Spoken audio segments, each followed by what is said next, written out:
Hello, I'm Amy Clowry and I'm here to tell you a little bit about the work that we do at Switalskis about child sexual exploitation, better known as grooming. What is grooming and how do we spot it?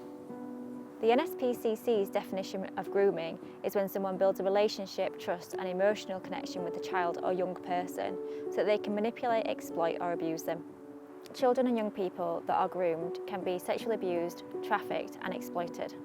This can take various forms such as online or in person.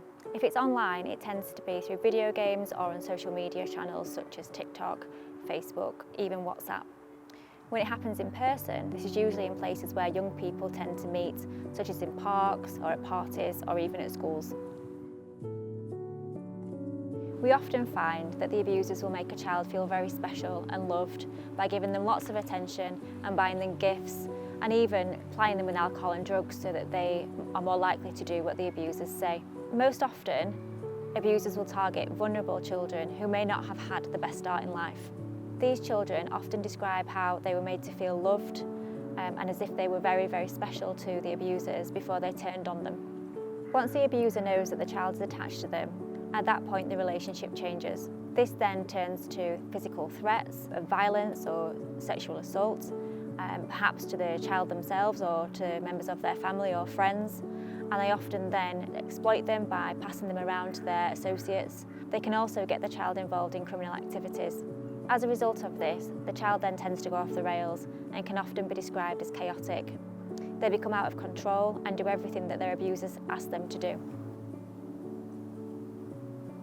At Switalskis Solicitors, we have a dedicated team of solicitors that deal with child sexual exploitation cases.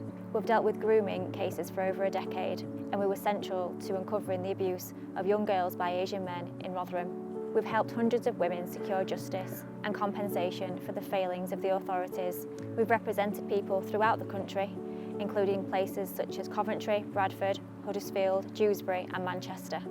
Through this work, quite often we've found that the situation is that the police and the council often knew what was going on but chose not to do anything to protect these vulnerable young girls. They did nothing to disrupt the abusers and ignored the problem. How do the team at Switalskis support clients?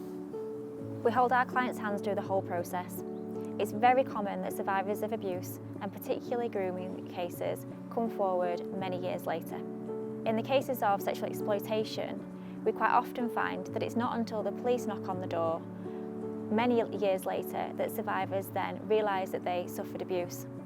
The police often come forward with information that they held at the time, either from reports to the police themselves or through reports from social services. And based on that, it's very clear to us that the authorities knew what was going on at the time but failed to take appropriate action. In those circumstances, we would support our clients both through the civil claim but also through the criminal justice system. In addition, we'd help them come to terms with what has happened to them and the fact that the relationship that they thought they had was in fact exploitation. This can often be really hard for an individual to come to terms with because they thought the relationship that they had was real and genuine and that the other person cared for them. As a result of this, an individual's mental health can be significantly impacted.